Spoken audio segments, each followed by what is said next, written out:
ശ്രീ യൂജിൻ, ലോക്സഭാ തെരഞ്ഞെടുപ്പിൽ R J ഡിക്ക് seat നിഷേധിച്ചു. ആ സമയത്ത് നിങ്ങൾക്ക് ആവശ്യപ്പെടാമായിരുന്നില്ലേ ഒഴിവ് വരുന്ന ഒരു സീറ്റ് ഞങ്ങൾക്ക് തരണം എന്ന്? അങ്ങനെ ശക്തമായ ആവശ്യം ഉന്നയിച്ചിരുന്നു.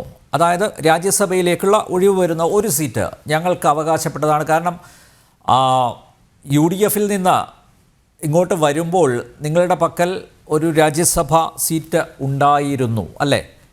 അപ്പോൾ സ്വാഭാവികമായും നിങ്ങൾക്ക് അവകാശപ്പെട്ടതാണ്. അതുകൊണ്ട് ലോക്സഭയിലേക്ക് സീറ്റ് നിഷേധിച്ച ഇടതുമുന്നണി നേതൃത്വം ഞങ്ങൾക്ക് രാജ്യസഭയിൽ ഒരു സീറ്റ് തരണം എന്ന് ശക്തമായി ആവശ്യപ്പെട്ടിരുന്നോ? അങ്ങനെ എന്തെങ്കിലും ഉറപ്പ് ലഭിച്ചിരുന്നോ? ശക്തമായി ആവശ്യപ്പെടാമെന്നത് അത് ഏത് രീതിയിലാണെന്ന് ഞങ്ങൾക്ക് മനസ്സിലാവുന്നില്ല. നമുക്കിത് ചോദിക്കാനല്ലേ പറ്റും, നമുക്ക് കത്ത് കൊടുക്കാനല്ലേ പറ്റും. നമുക്ക് സംസ്ഥാന കമ്മിറ്റിയിൽ പോയി, LDFന്റെ കമ്മിറ്റിയിൽ പോയി ഈ ആവശ്യങ്ങൾ വീണ്ടും ഉന്നയിക്കാനല്ലേ പറ്റൂ. അതല്ലാതെ ഓരോ നേതാക്കളുടെയും പുറകെ പോയി കാല് പിടിച്ച് ഞങ്ങൾക്ക് ഇത് തരണമെന്ന് ഞങ്ങൾക്ക് ആവശ്യപ്പെടാൻ പറ്റും. അങ്ങനെയുള്ള ആളുകളല്ല ഞങ്ങൾ. അങ്ങനെയൊന്നും തലകുമ്പിട്ടുള്ള ചരിത്രം ഞങ്ങൾക്കില്ല. ഇവിടെ ലോക്സഭാ സീറ്റിൽ തെരഞ്ഞെടുപ്പിന്റെ സമയത്ത് ഇപ്പോഴും ആ സീറ്റ് നിഷേധിക്കപ്പെട്ടപ്പോ ഞങ്ങൾക്ക് ഒരുപാട് പ്രയാസം ഉണ്ടായി. ഞങ്ങളുടെ പാർട്ടിയിൽ പ്രതിസന്ധി ഉണ്ടായി. രാജ്യസഭ തീർച്ചയായിട്ടും ഇതിലെങ്കിലും പരിഗണിക്കുമെന്നുള്ള പ്രതീക്ഷയാണ് ഉണ്ടായത്. ഞങ്ങള് ഐക്യമുന്നണിയിൽ നിന്ന് LDFിലേക്ക് വരുമ്പോ MP വീരേന്ദ്രകുമാർ രാജ്യസഭാ അംഗമായിരുന്നു. പിന്നീട് കുറച്ചു നാള് ശ്രേംസ് കുമാറിന് രാജ്യസഭാ അംഗമായിട്ട് തുടരാൻ അദ്ദേഹത്തിന്റെ മരണത്തിന് ശേഷം സാധിച്ചുവെങ്കിൽ പോലും അത് തിരിച്ചെടുക്കുകയല്ലേ ഉണ്ടായത്. ആ സീറ്റും CPI കൈവശമാക്കിയല്ലേ ഉണ്ടായത്. അവിടെ എന്ത് മുന്നണി മര്യാദയാണ് CPIക്കാർ ചെയ്തത്? വീണ്ടും ഇതേ കാര്യം തന്നെ വീണ്ടും ഇപ്പോൾ ആവർത്തിക്കപ്പെടുകയല്ലേ ചെയ്യുന്നത്. ഇവിടെ കേരള കോൺഗ്രസിന് നിലവിലുള്ള സീറ്റ് കൊടുക്കുകയും ഞങ്ങൾക്കത് നിഷേധിക്കപ്പെടുകയും ചെയ്യാനുള്ള ഉണ്ടായത്. അങ്ങനെയെങ്കിൽ മുന്നണി മര്യാദ അനുസരിച്ച് CPI ആ സീറ്റ് വിട്ടുതരാനുള്ള ഒരു സാമാന്യ മര്യാദ കാണിക്കേണ്ടതല്ലേ.